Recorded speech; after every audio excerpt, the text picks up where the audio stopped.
Presented by Marshfield Clinic.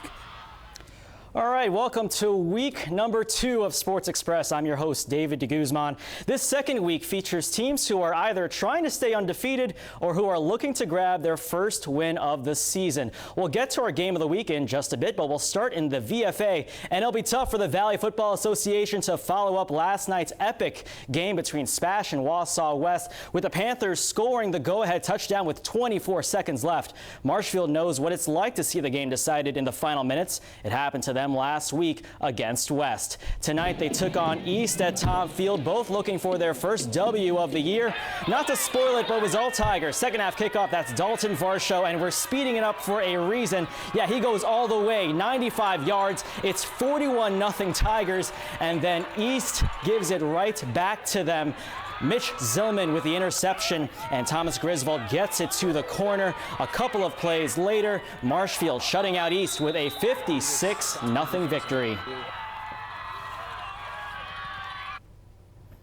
We just stopped them defensively. I mean, plugged up the holes, which we needed to, got it done. I just saw this one guy that came, Caleb made a good block on him, and I just kept going. I just didn't stop. I was close last week a lot, but this week we actually pulled it off, got it done. Steam Stadium in Weston for the Evergreens home opener, hosting Rapids Lincoln. First quarter, Evergreens ball, and look who gets away from our camera and into the end zone for Everest's first points of the entire season. Wyatt Brown puts Everest in the lead 6-0 second quarter. Jason Wiernick, the quarterback, keeps it for himself to find the end zone. The extra point gives Rapids the lead, but Everest responds thanks to a huge run from the backfield by Nathan Reedy. The Evergreens take down Rapids, holding on for the 20-17 win. Tomahawk visiting Auburndale. Apaches looking for their first win. Hatchets looking to score their first points of 2013. Late second quarter, Apaches QB Blake Anderson tucks the ball and takes off 13 yards for the touchdown. Auburndale takes a 27-7 lead. Looking for a quick strike before the half. It's Matthew Lang executes the onside kick. Aaron Wilfart jumps on it. Auburndale back in business with 10 seconds left. 2 plays later, Anderson pump fakes, then hits Matthew Nicolay in stride for the touchdown. 35-7 Auburndale at the half. And that would be what we have. So we'll have the final score for you on WAOW.com. Adam. Pittsville hosting Marathon in their home opener, a low-scoring game. First quarter, Pittsville's Bradley Wesley goes to the air, and Nathan Dupuis goes up and gets it for the first down. Wow, what a throw. But the Panthers would end up punting another Pittsville possession, though, and Wesley throws over the middle, and that's where Andre Kurivu is patrolling. He gets a nice return on the interception into Panthers territory, but neither team could punch it in the end zone. So in the second quarter, Nathan Martin swings it out to Devin Gershon. Nice cut back inside and a first down. After a scoreless first half, Marathon puts up a dozen to win 12-0. Another battle of undefeated teams, Pacelli hosting Aquinas. Time winding down in the second quarter. Pacelli trailing 21-13. Isaac Elliott hands it off to Craig Hart. He gets in from a yard out. Pacelli trails by 2. They elect to go for 2 to tie the game, and Elliott flings it to Brett O'Sullivan for the conversion, and that ties it up at 21. But Aquinas caught fire in the second half. Pacelli loses 48-29. For the 2 squads playing in our game of the week, one will end up 2-0 and take control of the Cloverwood, while the other will suffer their first loss of the year. Let's take you all the way to Loyal, where the Blue Jays were visiting. Loyal trailing 7-6 coming out of the half.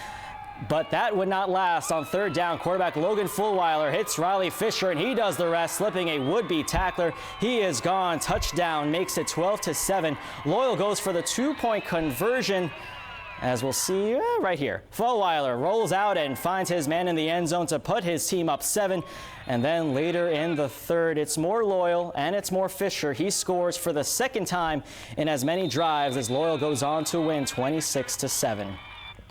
Elsewhere in the Cloverwood, Newman traveling to Thorpe, where the home Cardinals honor their 1993 state championship team before the game. Very first play from scrimmage, Thorpe's is Jared Szymanski takes the handoff and has breakaway speed off to the races, 59 yards away. That puts Thorpe up early, 6-0. Newman tries to keep pace, though, on third down.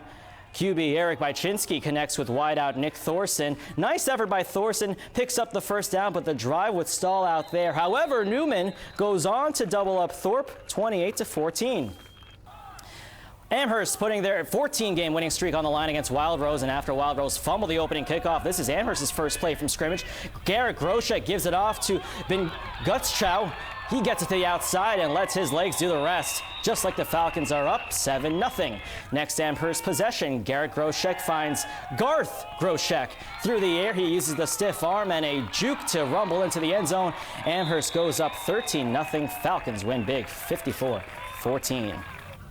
Rawlsholt in their first game at home taking on 1-0 Iola Scandinavia in the third. Iola up 21-3, and they're going to add to that. Nick Warvruck goes up top to Joe Prahl. Despite it getting tipped, Prahl catches it and cruises into the promised land. T-Birds up 28-3. Next possession, Warvruck gets in from a yard out. That puts Iola Scandinavia up 34-3, and they go on to win 41-9. Colby and Fall Creek. Let's go into the third quarter. 3rd and 4, ball in the 15. Colby senior QB Cody Meyer hands off to running back Andy Hogden for the TD. And then in the fourth quarter, Fall Creek 1st and 10 on the 29-yard line. Junior Josh Edenson tries a QB sneak. He's tackled down, and then 31 seconds left. Fall Creek on their own 15. 2nd down and 15. Fumble. Game over. Colby wins 6-0 over Fall Creek. Tonight at Durace Field, Chi-High hosting Medford. We go to the fourth. Cardinals with a 14-12 lead, but Medford changes that. Austin Salzgeber finds Joey Leonard for the 17-yard touchdown. Medford taking the 4-point lead, then under 2 minutes to play. Raiders try to put this one away, and Salzgeber scrambles, and he is going to be stripped by Eric Silte. Chi-High recovers, and they have hope. Cardinals would drive into Medford territory, but face a 4th down with 10 seconds to go. Tony Blair looks to the end zone, but he is picked off by Justin Yarn. Medford wins it 18-14.